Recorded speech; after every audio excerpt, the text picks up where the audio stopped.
The environment of Western firms doing business in China has changed dramatically during the past couple of years.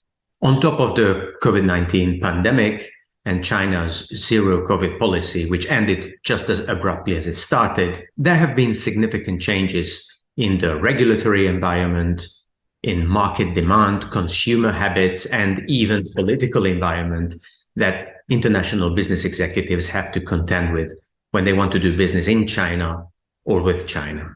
A lot of attention has been focused on the challenges and new demarcations, the withdrawing, decoupling, de-risking, whatever you want to call it, of Western firms in China. But I think it's more interesting to look at those firms that are thriving or at least surviving consistently in the Chinese market and what it is that they are doing differently.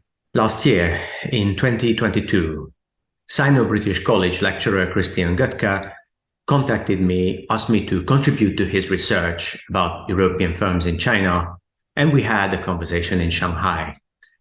This year, in 2023, I invited him to the East-West Leadership webinar to share the results of his research and what European and Western business executives doing business in China and Chinese executives doing business with the rest of the world can learn from it.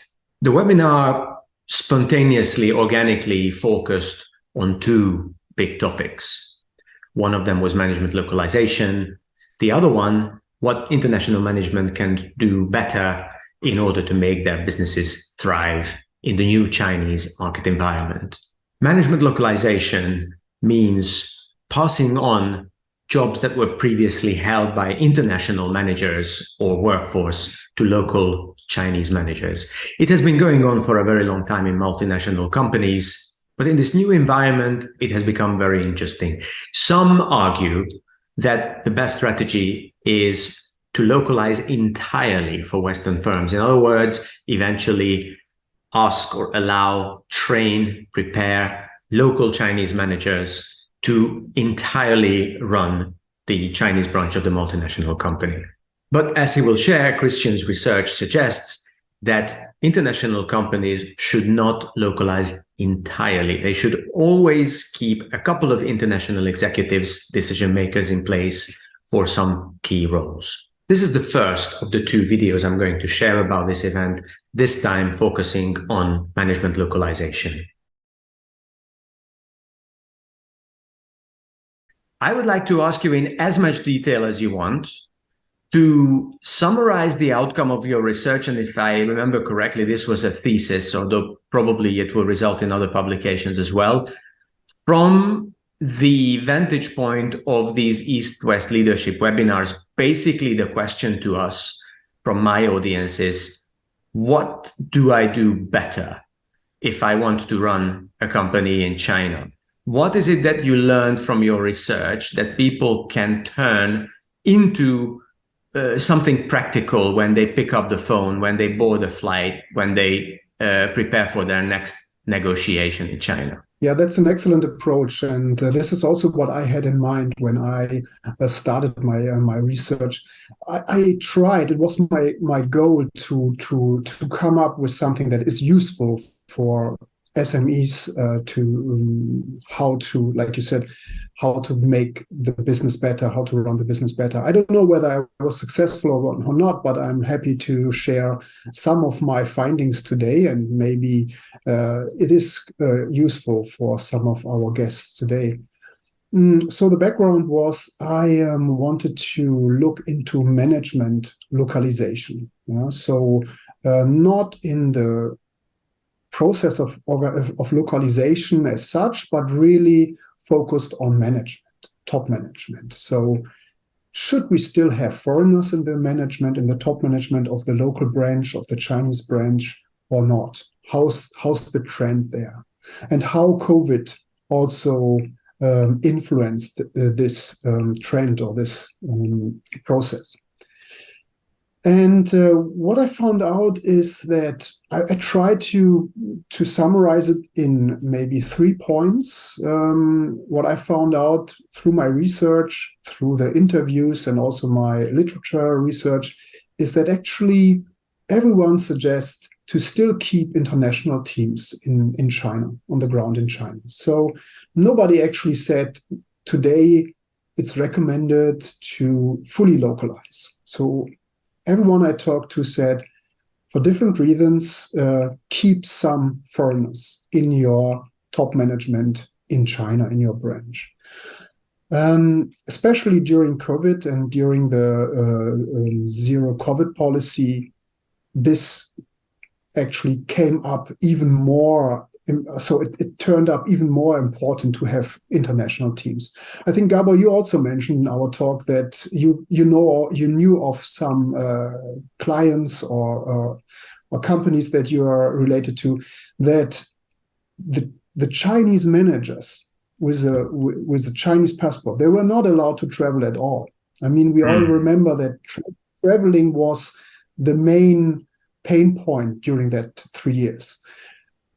As a foreign manager with a valid visa, you could still travel. It was very painful. It was extremely expensive, and you needed to do the quarantine, but you still could go to Europe and back to China. So it was a huge advantage to have someone with an international passport in your management. Related here, we know you mentioned that, Gabor, in your introduction. The times are a bit tense now. The relationship between Europe and China are not so easy at the moment, and you need to be careful what you say, and even we foreigners need to be careful what we say sometimes, but we still can speak up a bit more freely compared to Chinese local managers who need to be even more carefully what they say. So also from this regard, I would say it's an advantage to have international teams. Mm-hmm. And then what I found out, and what also many of the experts that I interviewed, what they told me is, during those 3 years, a lot of trust was lost between the headquarters and the local branches here in China. Related here, we know you mentioned that, Gabor, in your introduction. The times are a bit tense now. The relationship between Europe and China are not so easy at the moment, and you need to be careful what you say, and even we foreigners need to be careful what we say sometimes, but we still can speak up a bit more freely compared to Chinese local managers who need to be even more carefully what they say. So also from this regard, I would say it's an advantage to have international teams. Mm-hmm. And then what I found out, and what also many of the experts that I interviewed, what they told me is, during those 3 years, a lot of trust was lost between the headquarters and the local branches here in China. So this may be related to some local managers even maybe taking advantage of the situation, but not only this reason. It's in general, if you cannot see each other for such a long time, and nobody can come here from Europe to see what's going on here, trust is declining. So now it's time to build up trust again, and maybe it's still easier to build trust with someone from your own culture, has the same cultural background. So those are all reasons that everyone told me, keep international management teams. Don't fully localize. If you're still able, keep international teams in your local top management. Right. May I summarize a couple of points here, because you have been dealing with this topic for a long time, and there have been a lot of important things said here.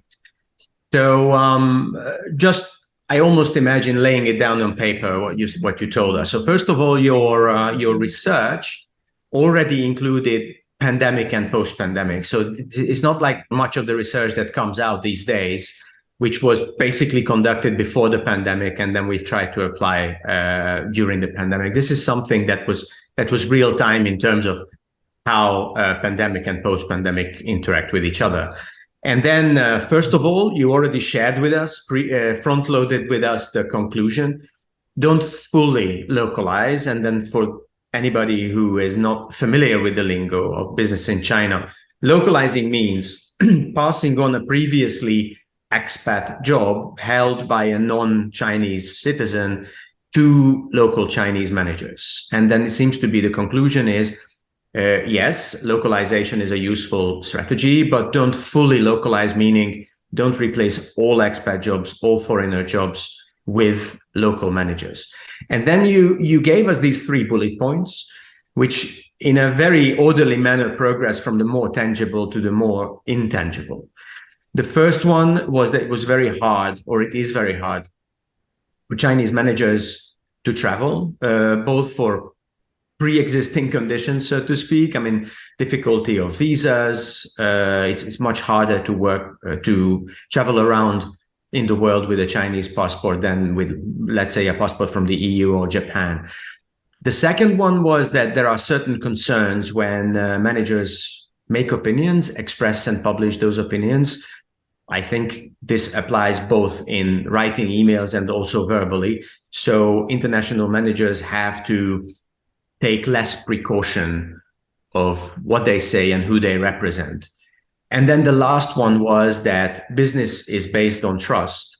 And because of the constantly disrupted people-to-people exchanges in business, this trust started to wobble. And if we want to rebuild it, then international managers are still a kind of very important cornerstone of reapproaching headquarters and China branches towards each other. Yes, perfect summary. Right. So both we have tangible and we have intangible. So I would like to leave it up to you where we progress from here. Maybe one good way would be, what can we do about this? Which is the easiest to influence?